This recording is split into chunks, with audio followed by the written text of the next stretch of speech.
यदि तपाईँको फोनमा चाहिँ एक्स एप छैन भने आजै इन्स्टल गर्नु होला, स्पेसली तपाईँ चाहिँ जापानमा हुनुहुन्छ भने।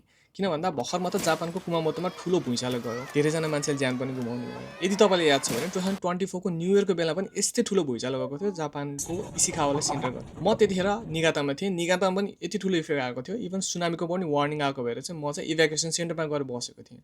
त्यतिखेर आई रियलाइज कि धेरैजना जापानिजहरूले चाहिँ एक्स एपको युज गरिरहनु भएको थियो, कहाँ के भइरहेछ भनेर जान्नको लागि, इन्फर्मेसनहरू ग्यादर गर्नको लागि।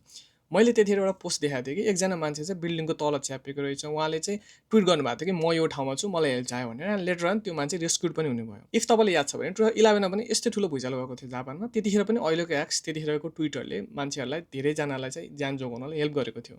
सो त्यही भएर इन्टरटेनमेन्टको लागि अभियसली तपाईँको फोनमा टिकटक, फेसबुक होला, बट तपाईँले डाटा हेर्नुहुन्छ भने जस्ट 22% मान्छेले मात्र जापानिजहरूले फेसबुक युज गर्छन्। 78% भन्दा बढी मान्छेले लाइन युज गर्छन् भने 55% भन्दा बढी मान्छेहरूले चाहिँ एक्स एपको युज गर्छन्।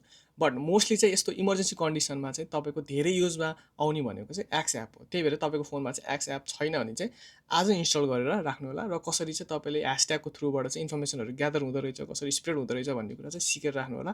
बिकज जापान हो, कतिखेर भुइँचालो आउँछ, यस्तो नेचुरल डिजास्टर पर्छ भन्ने कुरा ग्यारेन्टी हुँदैन। त्यही भएर तपाईँ प्रिपेयर भएर बस्नु होला। र मेरो यो भिडियो बनाउनुको मोटिभ चाहिँ तपाईँलाई डराउन या तर्साउन होइन, जस्ट तपाईँलाई अवेर गर्न, अलर्ट गर्न मात्र हो।